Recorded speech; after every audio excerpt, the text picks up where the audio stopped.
Hi hello, ഞങ്ങൾ കസിൻസൊക്കെ ഒരു night ഒത്തുകൂടി അടിച്ചു പൊളിച്ച് രാവിലെ ആയപ്പോൾ ഞങ്ങൾക്ക് ഇന്ന് കൂടി എവിടെയെങ്കിലും ഒന്ന് പോയാലോ എന്ന് ഒന്ന് വിചാരിച്ചു. അപ്പോൾ പിന്നെ എല്ലാവരും കൂടി പറഞ്ഞു, എന്നാൽ പിന്നെ നമുക്ക് മുഴപ്പിലങ്ങാട് ഡ്രൈവിംഗ് ബീച്ചിലേക്ക് പോകാം.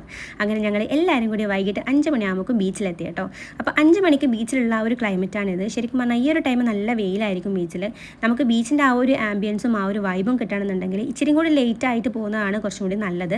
പിന്നെ ഞങ്ങൾ കുട്ടികളും അതുപോലെ തന്നെ ഗേൾസും ആണല്ലോ കൂടുതലുള്ളത്. അതുകൊണ്ടാണ് ഞങ്ങൾ അധികം ലേറ്റ് ആക്കാണ്ട് വേഗം തന്നെ പോയത് കേട്ടോ. പിന്നെ അടിപൊളി സൺസെറ്റൊക്കെ കാണാൻ പറ്റും.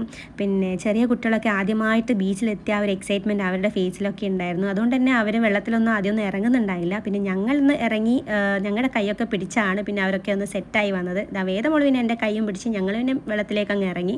പിന്നെ എല്ലാവർക്കും അറിയാലോ, ഏഷ്യയിലെ തന്നെ നമ്പർ 1 ഡ്രൈവിംഗ് ബീച്ചാണ് ഞങ്ങളുടെ മുഴപ്പിലങ്ങാട് ഡ്രൈവിംഗ് ബീച്ച്. അതുകൊണ്ട് തന്നെ വണ്ടികൾ ഒരുപാടുണ്ടാവും. അപ്പം നമ്മളെപ്പോഴും കുട്ടികളെ കൂടെ തന്നെ ഉണ്ടായിരിക്കണം. പിന്നെ ഞങ്ങൾ ഇറങ്ങിയപ്പോൾ കുട്ടികളൊക്കെ ഏകദേശം ഒന്ന് സെറ്റായി ഓരോരുത്തരായി ഇറങ്ങുന്നുണ്ട്. പക്ഷേ നമ്മൾ മോള് വന്നപ്പോൾ മുതൽ ഇങ്ങനെ ഷെല്ലും കാര്യങ്ങളൊക്കെ ഇങ്ങനെ പരതിക്കൊണ്ടിരിക്കുകയാണ്. ഞാനും മോളും വെള്ളത്തിൽ ഇറങ്ങി ഫുള്ള് ഓണായി.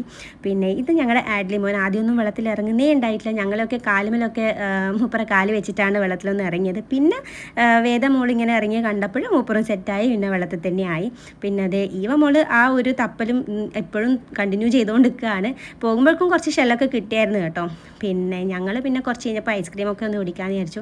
അങ്ങനെ ഐസ്ക്രീമിൻ്റെ വണ്ടീൻ്റെ അടുത്തേക്ക് പോയപ്പോൾ അവർ പറഞ്ഞു, നിങ്ങൾ ഇങ്ങോട്ടേ വരണ്ട, ഞാൻ നിങ്ങൾ അടുത്തേക്ക് വരാൻ തൊട്ട് ഐസ്ക്രീമിൻ്റെ വണ്ടി നമ്മുടെ അടുത്തേക്ക് വന്നിട്ടാണ് ഞങ്ങൾ ഐസ്ക്രീമൊക്കെ വാങ്ങി കുടിച്ചത്. ഇങ്ങനെ ലാസ്റ്റ് ആയപ്പോഴാണ് ഒരാളൊന്ന് ഇറങ്ങിയത് കേട്ടോ. അതുവരെ അമ്മയുടെ മടിയിൽ തന്നെ ആയിരുന്നു നമ്മുടെ ആഷ്വി കുട്ടി. പിന്നെ ഞങ്ങൾ പോകാനായപ്പോഴാണ് മൂപ്പറൊന്ന് ഓണായി സെറ്റായി വന്നപ്പോഴേക്കും ഞങ്ങൾ പോകേണ്ട ടൈമായിട്ടോ. അപ്പം ഞങ്ങൾ ഈ ഒരു വൈബും ഈ ഒരു ഇതൊക്കെ എൻജോയ് ചെയ്തു ഞങ്ങൾ തിരിച്ച് വീട്ടിലേക്ക് പോവുകയാണ്. അപ്പോൾ ഇന്നത്തെ വീഡിയോ ഇത്രയേ ഉള്ളൂ.